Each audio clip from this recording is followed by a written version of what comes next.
Hi, everyone. Welcome to the Biomedical Engineering Technology Info Session. My name is Julie Ali, and I will be the administrator for today. The info session will be presented to you by Anthony Chan, our program head. We'll hear also from Pej, our graduate from the program, Adriana, who is a current student, and Maninder and Jennifer. Maninder is a program advisor, and Jennifer is the associate dean, and they are in the chat here to help along the way. Before we get started, I would like to acknowledge that the British Columbia Institute of Technology acknowledges that our campuses are located on the unceded traditional territories of the Coast Salish nations of the Squamish, Tsleil-Waututh, and Musqueam. I'd like to now pass it over to Anthony, our program head. So I'm Anthony Chan, program head of Biomedical Engineering Technology. I just got my COVID shot yesterday, so I was afraid that I may lose my voice. So I don't know if that will happen later on. But anyway, next slide, please, Julie. Okay, so I'm going to start with a poll. See how much do you understand what is biomedical engineering. So the question is, what is the primary role of biomedical engineering technologists working in a hospital? Okay, so it looks like everyone says, well, there are three options, right? Repair, evaluate new medical device, and ensure medical equipment is safe and effective. Actually, everyone got it right, because actually the last question, the last answer actually encompassed the other one. So make sure that equipment is safe and effective will include repairing the equipment, evaluating new medical equipment. And also, in addition to that, there are many, many other duties as well. Next slide, please. So before I get into talking, I'm going to show you a video which was made, I think, a couple of years ago in Vancouver General Hospital.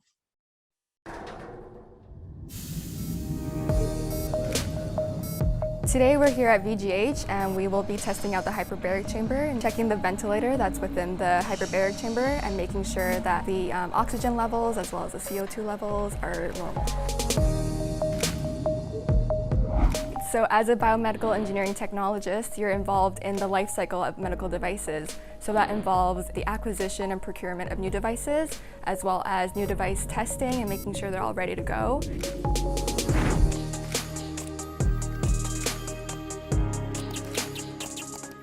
I love my job because every day is different. Medical device technology is always changing and evolving. It's really exciting to be able to work with so many different types of technology. Being able to work on devices like this is really interesting.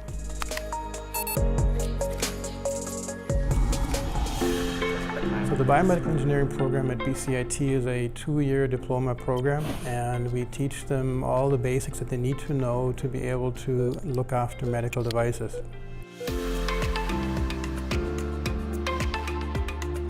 What we do is we teach them the basic building blocks that all medical devices are made from. Once they have an understanding of the building blocks, then they can figure out any device that they've never seen before.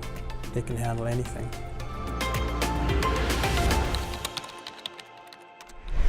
My name is Emily Lankhorst. I'm a graduate of the Biomedical Engineering program at BCIT. I work as a post-market quality engineer at Stryker. I'd had a previous experience in university. I did an arts degree, and I guess I just felt like I wasn't really set up to find a job after that. But coming to BCIT, just the work placements, the industry connections, the hands-on lab experience, I just really felt like BCIT offered the technical skills that I needed to be able to work right away. Thanks to BCIT, I have a really rewarding career that's just full of possibilities and opportunities for the future to grow, develop, keep learning, and keep working in a really cool, field of healthcare.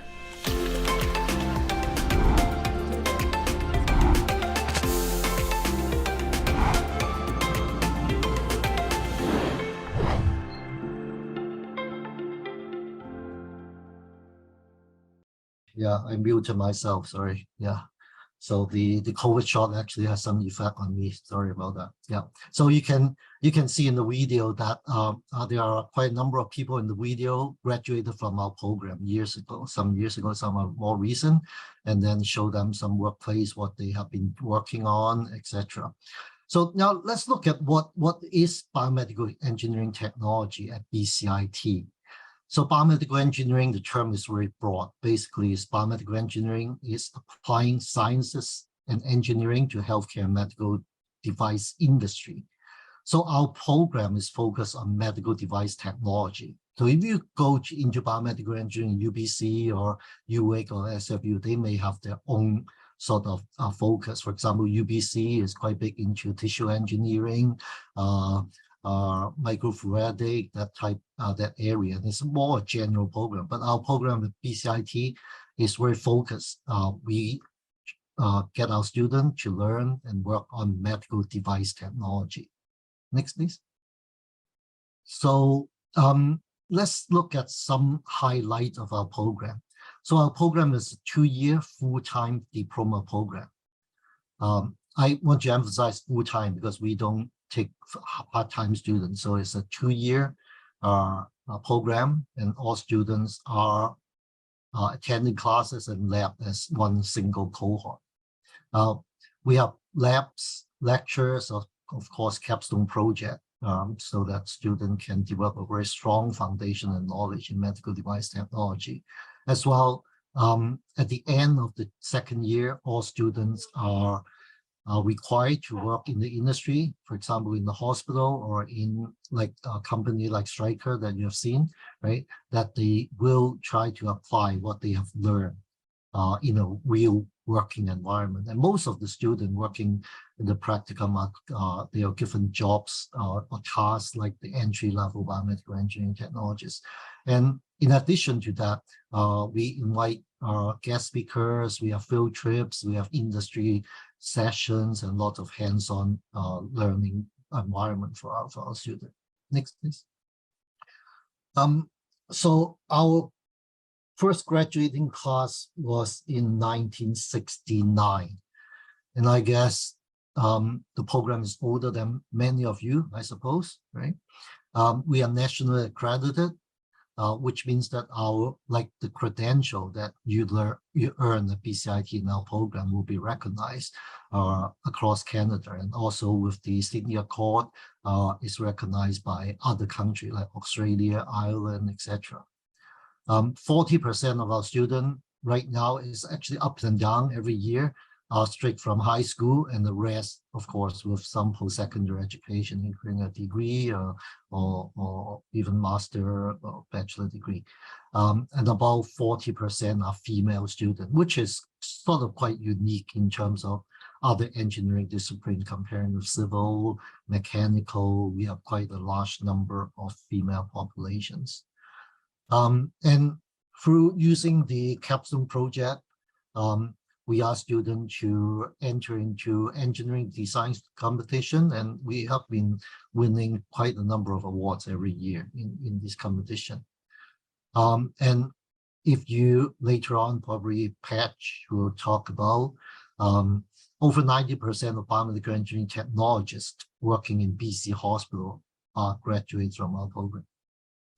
So I'd like to introduce Adriana to you. Adriana is a 2nd-year BMed student who will say a few words, and later on she will be around to answer any question that you may have regarding what is the life of the student, if there's any or whatever in our program. So up you, Adriana. You're muted. Thank you so much, Anthony. So I'm going to talk a little bit about how I decided to study biomedical engineering. And everything started when both of my parents are doctors. So my entire life I've been surrounded by healthcare sector. So when I was younger, I used to spend all the summers at hospitals helping my parents while they were working. So I was surrounded by all the medical equipment, all that industry, and I fell in love with helping people. And hence the idea of working in healthcare was for sure something that I wanted to do. That's one of the things that led me to decide this. And in second, I've been fully interested in, I haven't been fully interested in anatomy, history, or all those kind of subjects And my biggest strength has always been math. So I knew that I wanted to study engineering. So when I did a little bit of searching and I found biomedical engineering, I knew that it was a perfect match for me. It had both of my favorite things in the world, and until now, it's not a mistake. I'm very happy studying this, and it's fulfilling me. Thank you Okay. so much. Back to you, Anthony. Okay, thank you, Adriana. So the pictures that you saw when Adriana was talking was some students working in our labs. So these are labs at BCIT. These are real medical equipment that you will see in the hospital or in the healthcare environment. And these are actually real students. They are not avatars or or animated people. Okay, next.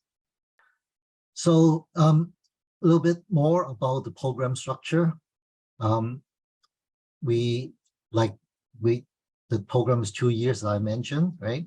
Is that like every year there are 15 weeks of academic terms. Actually, the school term at BCIT is longer than university or colleges. We have 20 weeks that student will stay in a year. So 15 weeks are considered academic term. So you have your normal lectures, labs, tutorial, etc. The additional 5 weeks in level 1 or first year is what we call skill development term in year 1.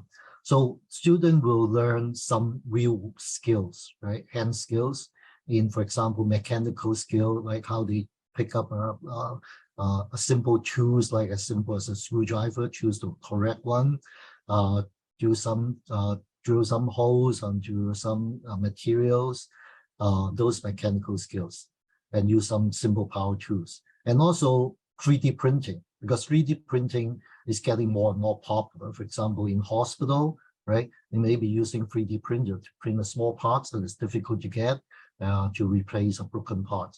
And in the research and development industry, quite often people will print a prototype and try it out and modify it many, many times before they actually get into production.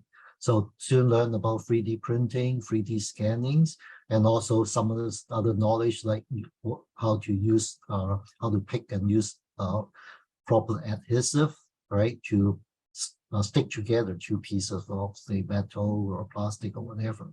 Of course, soldering, right, because a lot of medical devices are electronic-based, computer-based, so soldering skill is important to solder broken wires and connectors. And also circuit simulation in terms of when they're doing some design or testing, then they can use a computer to simulate the circuit first before they actually build it or on the printed circuit board. So that's the skills development term in year 1. And then in year 2,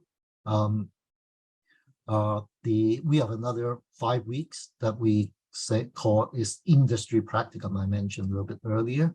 I'll explain it a little bit more later on, but also in second year, all students will be doing a capstone project.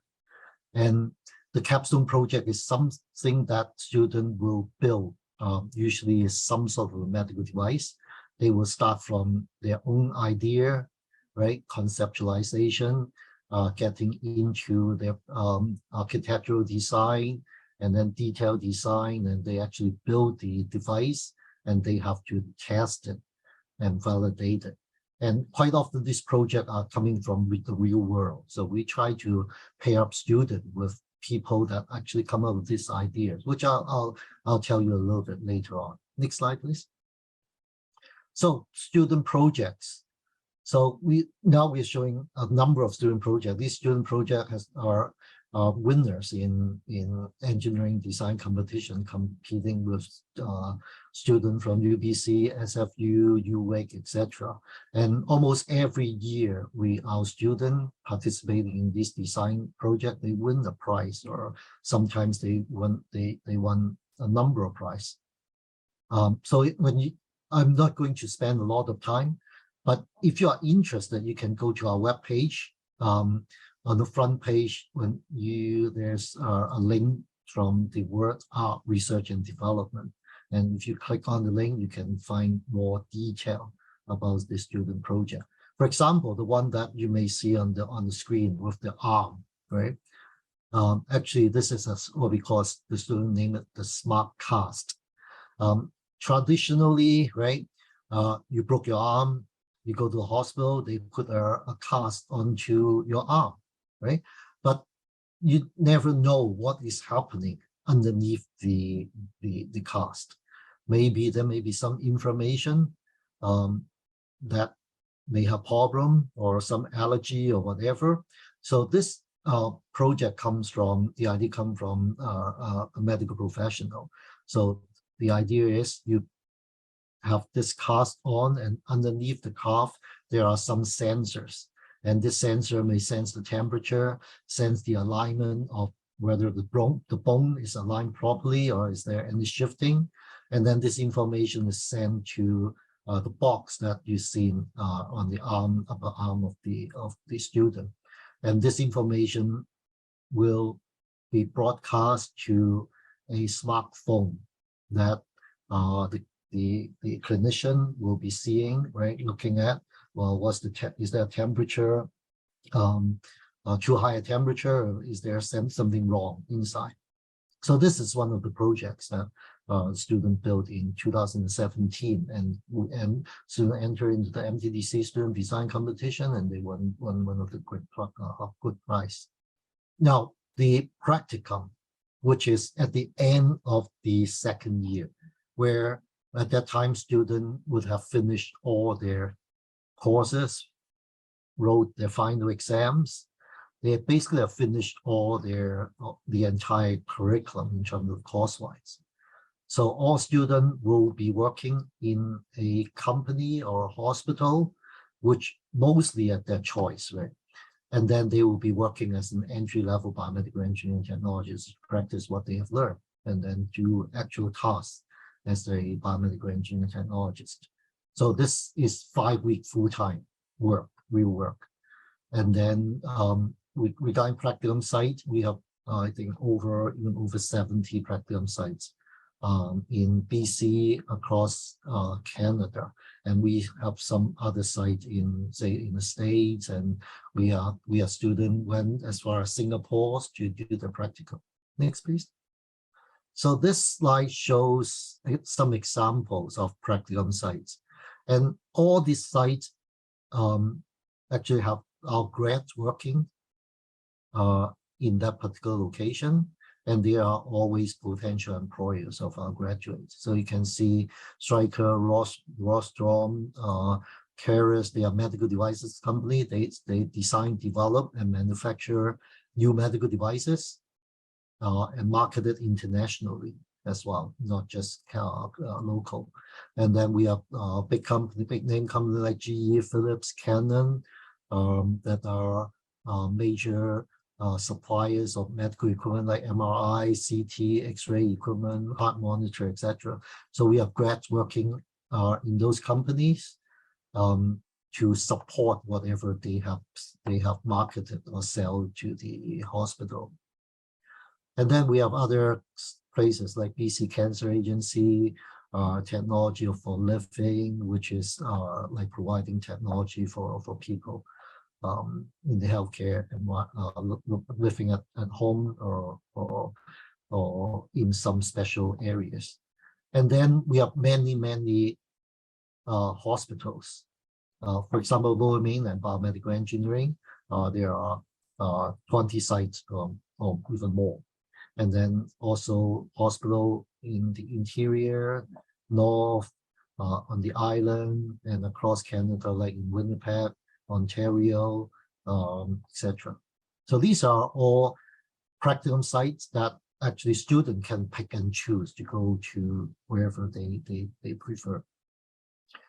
So I guess if you're interested to come to BCIT, right? You want to, after you finish the program, any program at BCIT, you want to get a job and start your career, right? Comparing to university, you may say, well, I want to just get a general degree and then try to enjoy life a little bit and before I decided where I'm going. right? So the BCIT is very focused. Most of the program is career oriented. So what can a biomedical engineering diploma grad from BCIT find jobs? So the yellow balloon shows I try to divide it into different sectors. So the first one is service and support. So what is service and support? For example, if you work in a hospital, in the biomedical engineering department, you're supporting servicing the technology. So that's service and support sector. If you get the job at GE, for example, General Electric, they are doing service and support in BC, which they support their equipment that they sell supply to the hospital. So those are service and support sector. R&D, mentioned about Stryker, Rostrom, so they are developing new medical device technology. Some of our grads work in those areas if they are interested, and they are usually working in a team of technical people with engineers, some clinical specialists, and what our grad may be involved in design on a small part, and then these many small parts will put together into a medical device. And some of our grad may be working as a clinical technical specialist to take this equipment to the hospital for clinical trial or for before it's being approved, right? And they bring back any information improvement or modification back to the design team. So that's the research and development sector. Device manufacturing, some grads work in some companies that actually manufacture medical devices.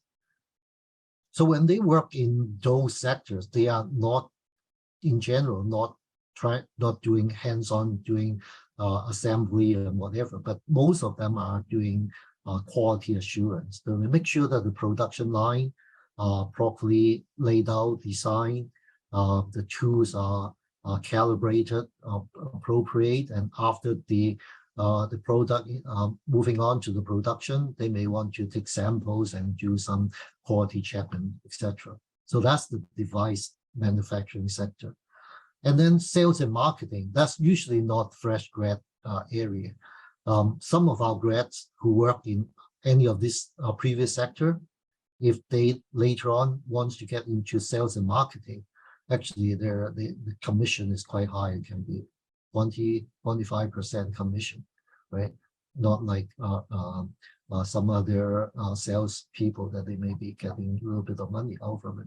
So our grad, if they work in this sector, they will go with a marketing team. They try to market their product to the hospital, to whatever. And then last but not the least is further studies. Now our program, graduate technologist, right, is a diploma program. Some of our students, especially those straight from high school, may want to, after they get a diploma, they want to get a degree, right? A bachelor degree or master degree or some further study. So we try to facilitate our grad to get into further study. So before I mention get into further study, this is a slide that we took from our BCIT website. That you can look it up and see what are the job opportunity. Basically, it's a survey of graduates and see what they say about the program and how easy they can get a job, how relevant they think the knowledge and skills that they learn from the program is useful for them to get a job and able to move on in the career. So if you are interested, go to our webpage, go to the graduate page, and then there's a link that you can go and look at these survey. BCIT survey the grads every year, right? So we have, so for example, this year is accumulation of the survey result from 2017 to 2019, and I'm pretty sure there is some more updated data from the survey. So if you're interested, you can go to take a look. Next, please. So now I talk about further study. So what can our grads do if they want to do further study? Now, we try to arrange some laddering opportunity for our grads. So in general, when we talk to our grads, usually some of our grads want to be a supervisor, be a manager, after working for a few years as a biomedical engineering technologist, right? Either in a hospital or in a company. However, because of the short duration of the program, it's only 2 years, right? And we have to make sure that our student within the 2 year learn all the knowledge and skills to be able to practice right after graduation. So we don't have much time to provide students with other skills, like what skills? Financial management, personal management, even like focus in some techniques into problem solving, although we have that brand into areas, right? Problem solving, critical thinking. So if student wants to become a manager, they will need to learn more in this management, get more understanding of the management knowledge. So in terms of management stream, unfortunately at BCIT, we have a bachelor degree in technology management, which if student graduate from a program, they can move right into this bachelor degree in technology management. And also it's good that this bachelor degree is part-time study degree. So what it means is students who graduate working full-time, they can take a couple of courses per term, and then eventually maybe after 4 years so they get a degree in technology management. And then with that degree, BCIT has an agreement with FFU, they can get into an MBA degree right into the second year. So if people are interested in getting into the management stream, they have this is a good way. So the other group of grads came to talk to me and said, oh, Anthony, I'd like to get an engineering degree so that I can be registered as a professional engineer, right? That practice engineering, because there are some jobs that requires an engineering training. So in that respect, again, at BCIT, we have a Bachelor of Technology in Electronics, and they accept our diploma students. And again, this degree is also part-time study. So you can either take it full-time if you quit your job, or you can take part-time and eventually finish this degree. And this degree is accredited by the Professional Engineering Association, and then it will satisfy the academic requirement to become a professional engineer. And also for some grad, I mentioned earlier, a lot of them come already with a degree, right? So if those come with a degree, actually quite a number of a grad go to UBC in the School of Biomedical Engineering, and they enroll in a Master of Engineering degree at UBC, okay? Now, there's one note is all this laddering is not automatic, right? So you cannot say, well, I finished my diploma, then I can get in. You still have to apply, and they have certain criteria to accept students. So you may want to look into that if you are interested. But what I'm saying is, if you are interested in biomedical engineering, right, and you are not sure whether you want to invest to take 4 or 5 years to get an engineering degree from UBC or SFU, you may want to come to BCIT first, right? After 2 years, actually it's not even 2 years, 1 3/4 years, you graduate, and then you have the opportunity to get a job as a biomedical engineering technologist, or you want to further your study and get an engineering degree or become a supervisor or whatever.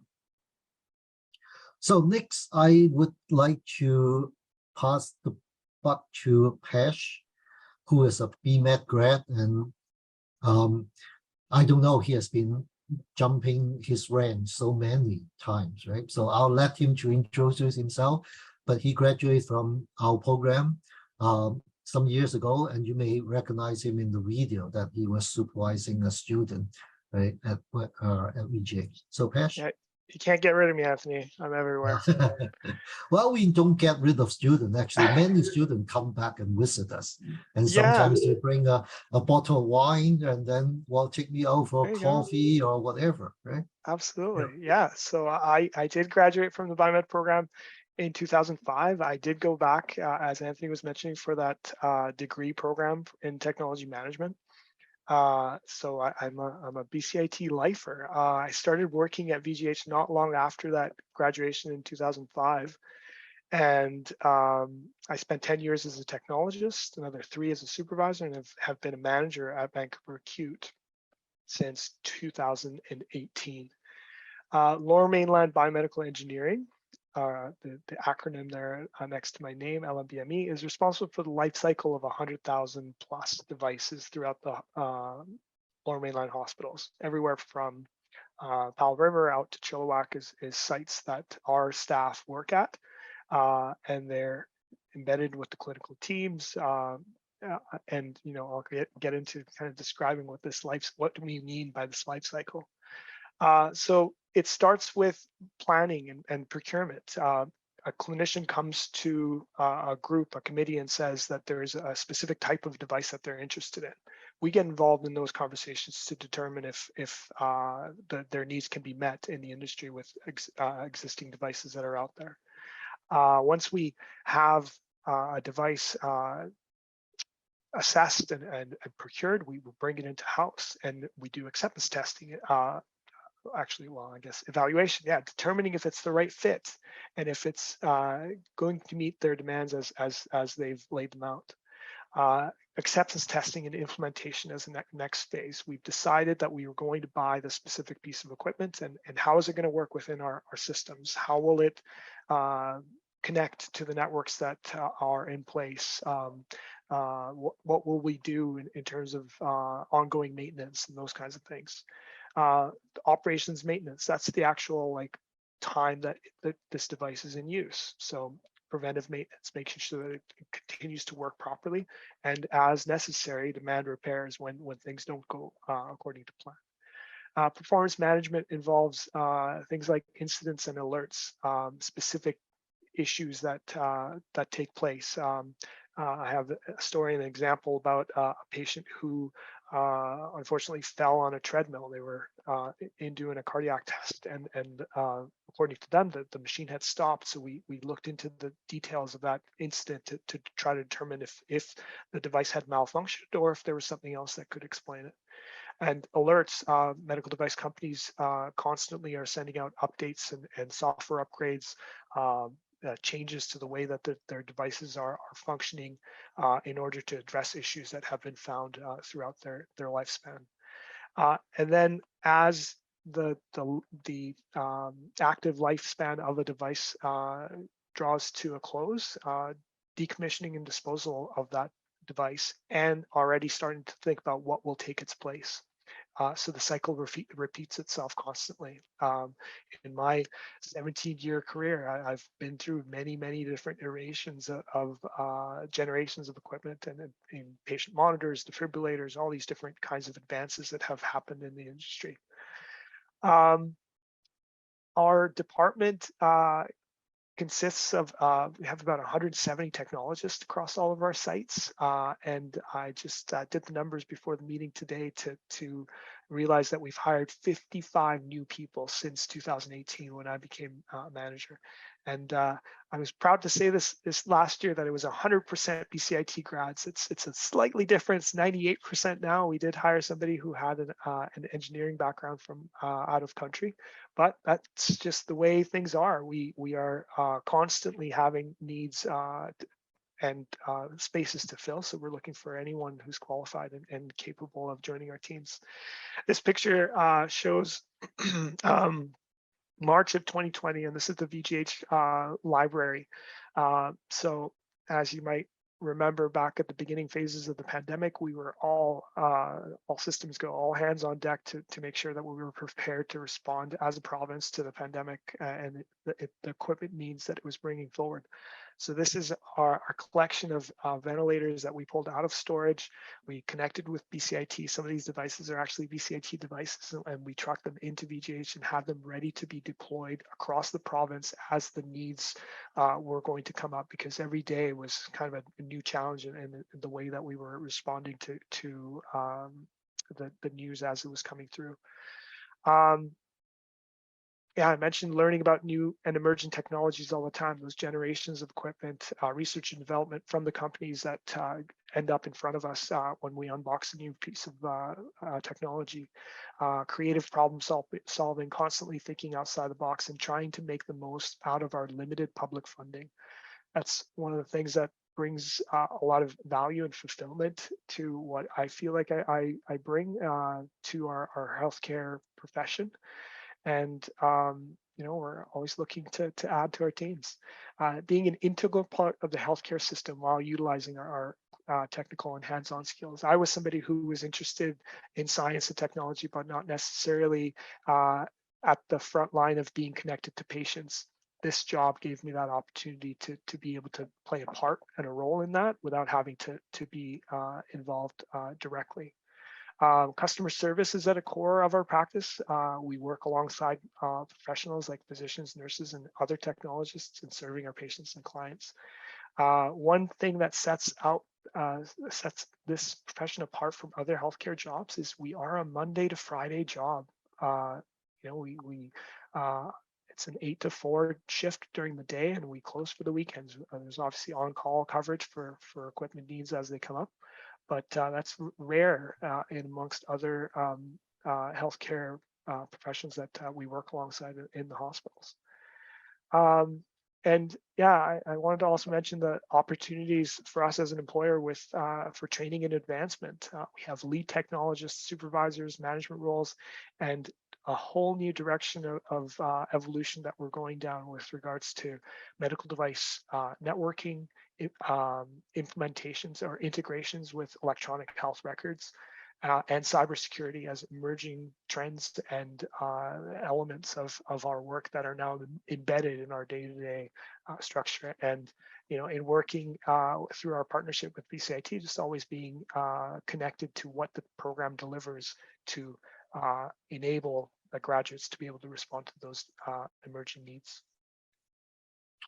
Okay, so now Patch talked about the sort of where he worked, right? The life or what does the biomed tech do in a hospital environment. But there are other sectors which unfortunately we don't have time to cover everything, every aspect of the job.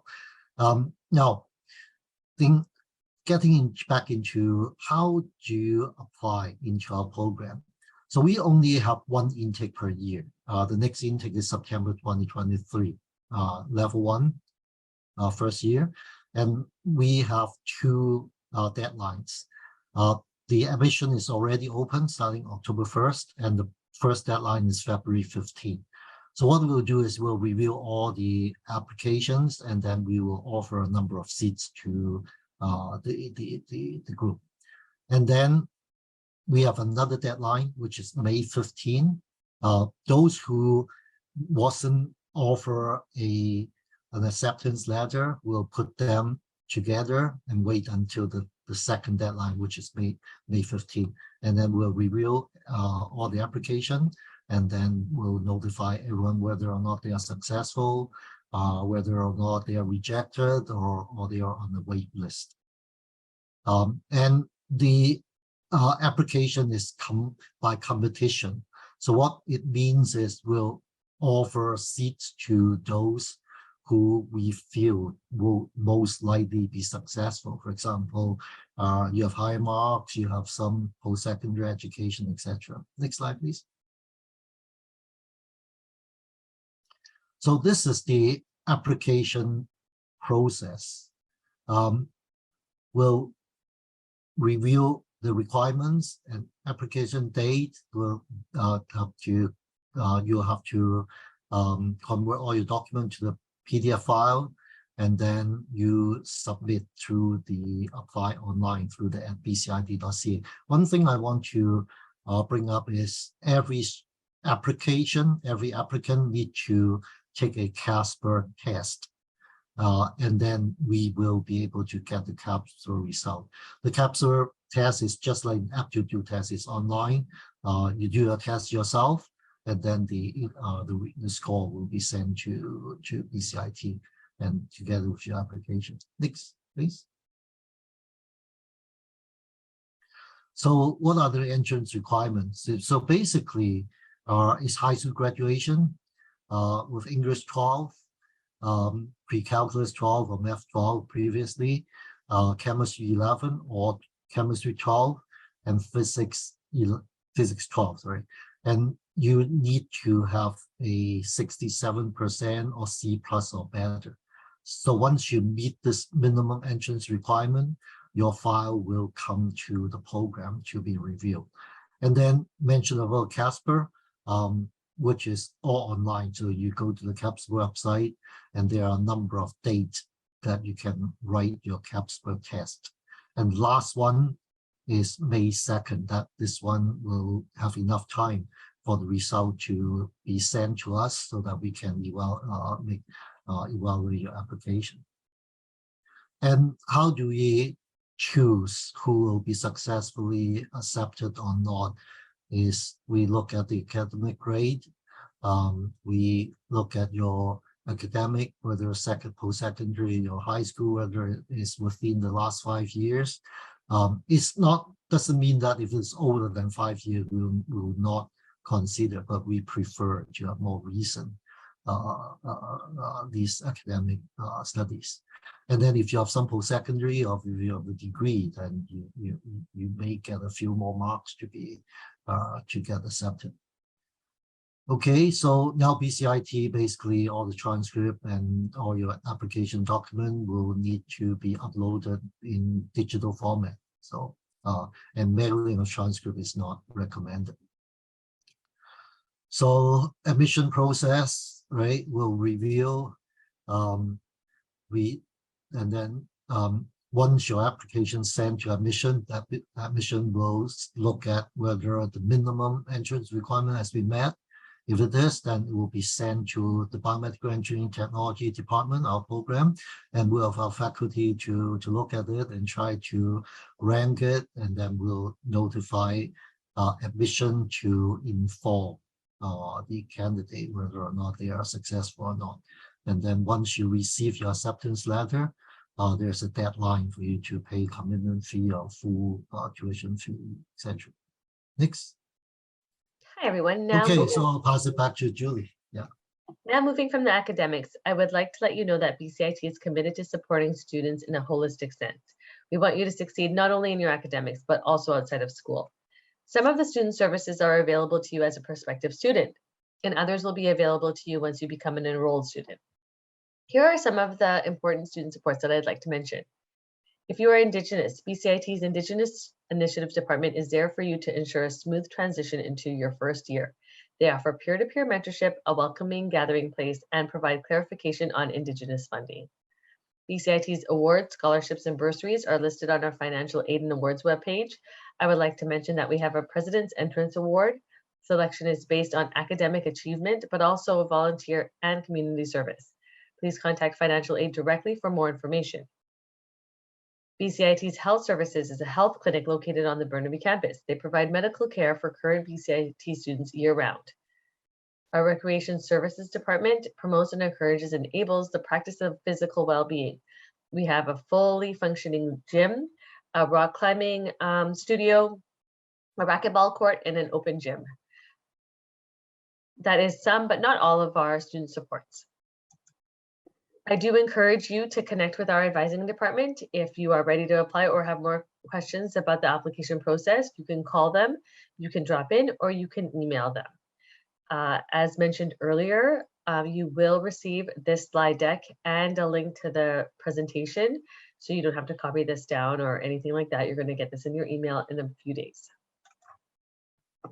And social media, we're on Facebook, Twitter, Instagram, YouTube, and LinkedIn. You can find us on there, see what students are doing, get the latest news. We have also tours, spend a day, big info events, info sessions, and our advising links are all listed there as well. And now I open it up to the Q&A portion of our event. Okay, so before we get into the Q&A, I just want to tell everyone that we at BCIT, we have this big info session, and it will be posted in the day online. And the big info session is an opportunity, if you are interested, to come and actually talk to some faculty or even student, or to our labs, look at our lab facilities and what the students do and what equipment we have in our lab. You're welcome to come. And if you have any question at all, feel free to ask anyone, one of us. Okay, so questions? You can ask questions to our current student or to our grads or potential employers if you have any. Meninder, I noticed that you've been answering other questions in the chat. Is there anything that hasn't been answered that was posted earlier, or can we just go to the most recent question?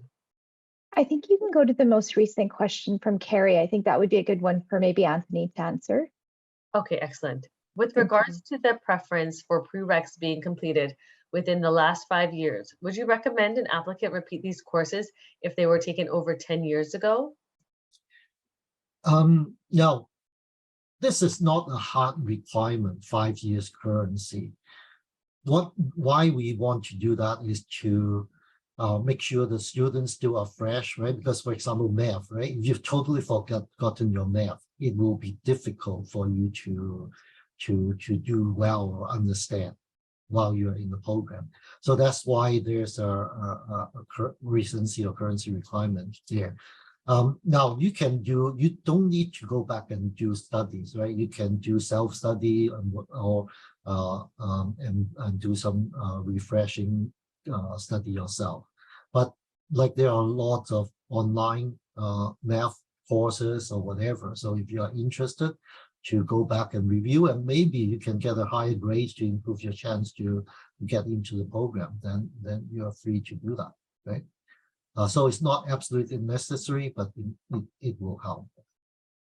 Maybe I'll just address the Casper question with a little bit more information, in that if anybody is wondering about Casper, the best thing to do is to click on the link from our entrance requirements page for biomedical engineering.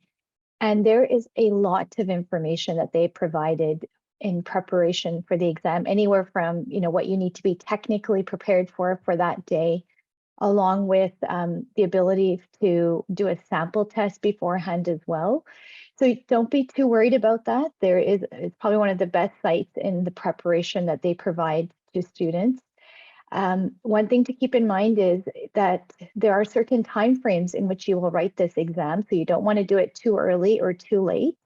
They also have a section on the upcoming date for the 2023 September program. And if you have any questions about that, you can always double check with program advising as well. Yeah, well, just to follow with Marinda, you don't have to worry about the test.